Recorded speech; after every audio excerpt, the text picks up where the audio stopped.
திலகம் பொன்மன செம்மல் புரட்சித் தலைவர் எம்ஜிஆர் அவர்களுடைய அரசியல் வாரிசு காவிரி நடுவர்மன்ற தீர்ப்பை 25 ஆண்டு காலம் சட்ட போராட்டம் நடத்தி உச்ச நீதிமன்றத்தில் சென்று அதை மத்திய அரசியல் விட செய்த எங்களுடைய பொன்னியின் செல்வி புரட்சி தலைவி அம்மா அவர்களுடைய வழியில புதுக்கோட்டை மாவட்டத்துடைய எங்களுடைய ஆற்றல் மிகு மாவட்ட கழகத்துடைய செயலாளர் மாவட்டம் தோறும் மருத்துவக் கல்லூரி, அந்த மருத்துவக் கல்லூரியிலே ஏழை எளிய மாணவர்களுக்கு அந்த இடஒதுக்கீடு பெற்றுக் கொடுத்த எங்களுடைய மக்கள் போற்றும் மக்கள் நல்வாழ்வு ஜல்லிக்கட்டு நாயகன் எங்களுடைய அண்ணன் டாக்டர் சி விஜயபாஸ்கர் அவர்களுடைய கரத்தை வலுப்பற்றி புதுக்கோட்டை மாவட்டம் இது புரட்சி தலைவர் கோட்டை என்று நிரூபிக்கின்ற வகையில் 6 சட்டமன்ற தொகுதிகளில் வெற்றி பெற்று எடப்பாடியாரை அதிமுக ஆட்சியை மீண்டும் தமிழ்நாட்டை உருவாக்குவதற்கு அந்த விஜயபாஸ்கர் அவருடைய கருத்தை வலுப்பற்றீர்கள்.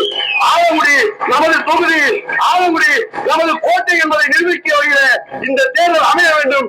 நிச்சயமாக வருங்காலத்தில் அனைத்து இந்திய அண்ணா திராவிட முன்னேற்ற கழகம் ஆட்சி கட்டில் அமரும் என்பதை சொல்லி அண்ணன் வழியிலே அயரால் பாடுபடுவோம். தேர்தல் களத்தை சந்திப்பதற்கு எங்கள் குடும்பம் தயாராக இருக்கிறது என்பதையும் இந்த நேரத்தில் நான் சொல்லிக்கொள்ள ஆசைப்படுகின்றேன். எங்க இருக்கீங்க?